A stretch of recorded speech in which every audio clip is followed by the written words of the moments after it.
I spent 10 years building a cabin with my hands board by board, paycheck by paycheck, because grief needed somewhere to go, and I wasn't going to let it swallow me whole. Then a shiny SUV rolled up with a clipboard, a smile, and a 24-hour deadline to hand it over.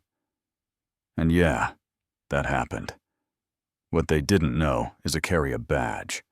I know the difference between authority and a costume, between a neighborly request and a threat dressed up like paperwork. Before the cabin, there was a Sunday evening that never ended. A drunk at a red light. A phone that wouldn't ring again. Jenna and Micah were gone, and time didn't heal.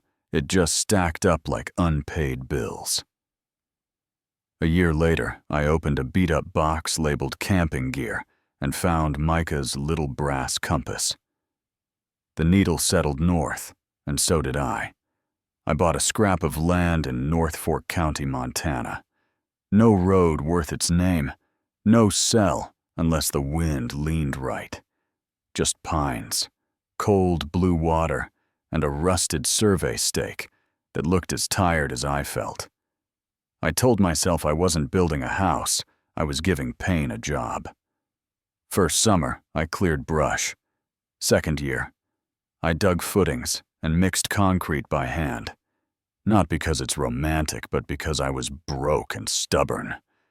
I learned framing from videos, learned to roof in a storm, with a hawk circling like a foreman ran copper twice, because the first time leaked, hauled salvaged cedar until my shoulders begged.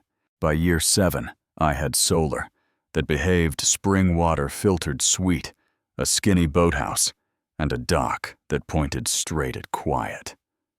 Year 10, I hung the last kitchen cabinet county signed off. The kid inspector looked 12, called the work clean, and I moved in with a dented coffee maker, a few photos, and more peace than I'd felt in years.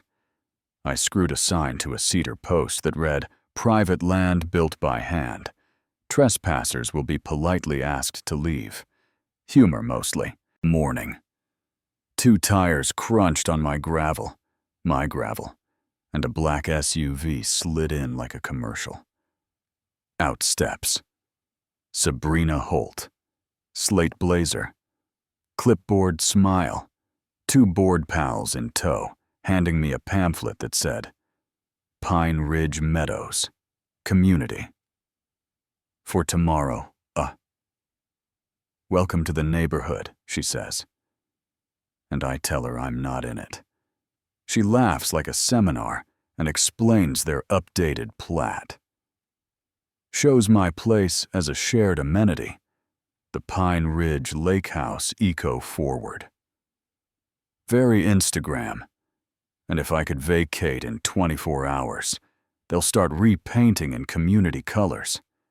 I point to my deed survey, recorded coordinates, tax records that say unincorporated since forever. She tells me law enforcement knows their boundaries, which told me she hadn't made a single useful call.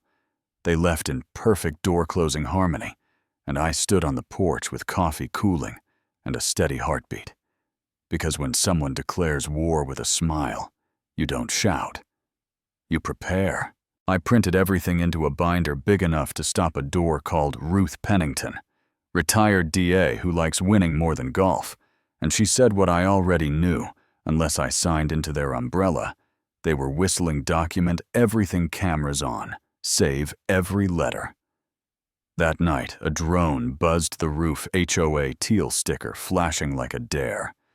I racked the Remington slow, so the microphone could hear it, sent one warning shot, angled safe into the air, watched the drone wobble into the brush, pulled the card, and tossed it into a steel tub. Next morning, a glossy flyer sat under a rock on my steps, mapping my bedroom as recreation space and my woodpile as kayak staging. Not a misunderstanding, a script. I filed a records request under the state transparency code, got hot prints of meeting minutes that said emergency resolution to absorb my parcel. 3 votes, no quorum, no notice. Signed like wine night counted as governance.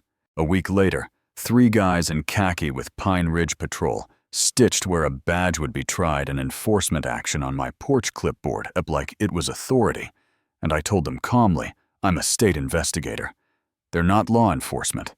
They're on camera and on private land, and they can leave under their own power. Gravel spit dust rose, and they were gone. Then the lawsuit landed. Pine Ridge Meadows vs. Ethan Cole, claiming my cabin was an unapproved structure on HOA-controlled land, and a judge should order demolition. So I drove to the county office, pulled every plat since the dinosaurs, and called Marcos Vega a geospatial engineer who argues with contour lines like they owe him money. He walked the property with a total station A rover, a stroller.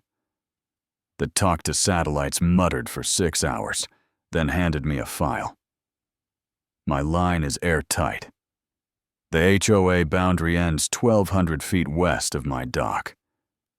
That 1989 plan they worship never recorded and got voided in '96. Put it in writing, I said, and he already had.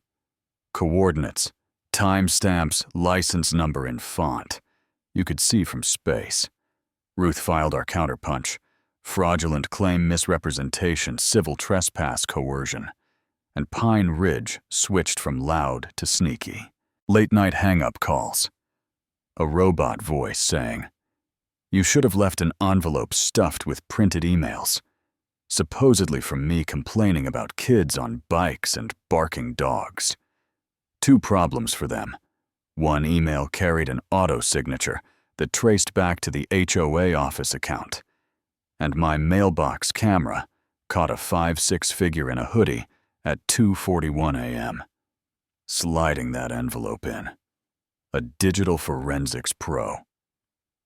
Priya Shah read the headers like tea leaves and pointed the trail right to the HOA router and 3 board IPs. So I went public. Clean post on a local forum with documents. Screenshots the drone crash, the sham minutes, the GPS survey, and a highlight reel of HOA credit card charges for a spa membership and wine tastings billed to beautification. If you're in Pine Ridge and wonder where your dues went, I wrote, I'll show you line by line. Truck got egged, I bagged the shells.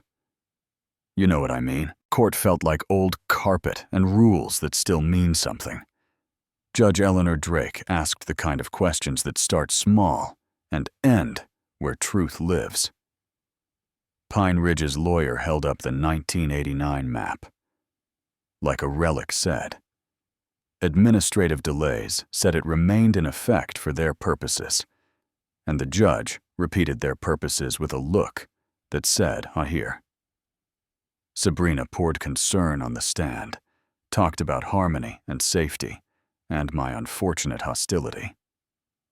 Then Ruth clicked the exhibits like a metronome. Marcos's certified boundary survey, the mailbox footage, Priya's header analysis, the credit card statements with spa nights circled neat and red, the meeting minutes with no quorum, and finally, an attempted risk filing. Sabrina tried to float on the back of those manufactured complaints. The judge didn't raise her voice. She didn't need to. Ruling for me on jurisdiction. Bad faith. For them, referral to the county attorney for fraud and misuse of funds, and my counterclaims for harassment and defamation granted with damages to be determined. The gavel sounded like the first good breath after a panic. Fallout moved quick. The county filed charges. Document forgery, fraudulent property claim, misuse of funds, perjury, a harassment misdemeanor. To round it out, board members resigned between news alerts. A dues meeting turned into a town hall. Nobody on their side could answer. Ruth filed our damages at $525,000. Legal fees, lost time. Security, the kind of math you earn the hard way.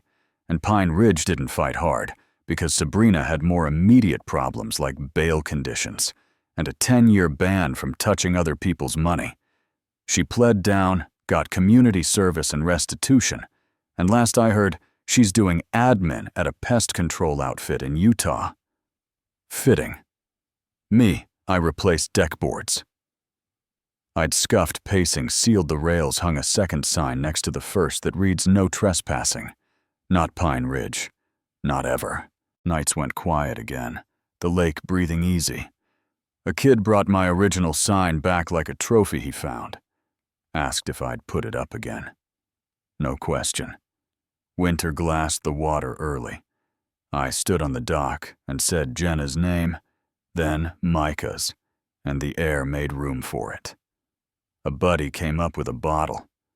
We didn't finish, told me folks in the next county were already using my ruling to stop a developer from pretending their shrubs were sovereign, and I laughed for real. 2 tourists tried to selfie my sign. I told them to tag me right. They panicked and peeled out, and I stood there with coffee steaming, and the kind of laugh you want to remember. I'm not anti-neighbor. I'm anti-bully. Some HOAs mow medians and keep pools clean. Some turn into little kingdoms, where the rules are mirrors instead of fences. I'm not special because I built a cabin. I'm just stubborn because I had to be, and stubborn is a pretty good shield against people who think volume equals rights. So tell me this, and be honest. Was I right to fire a warning shot at that drone, or is that a step too far? Even on your own land, where's the line between community and control, between safety and theater? Drop your take in the comments. Tell me where you're watching from, and if you've got your own HOA saga or a neighbor who did the right thing when it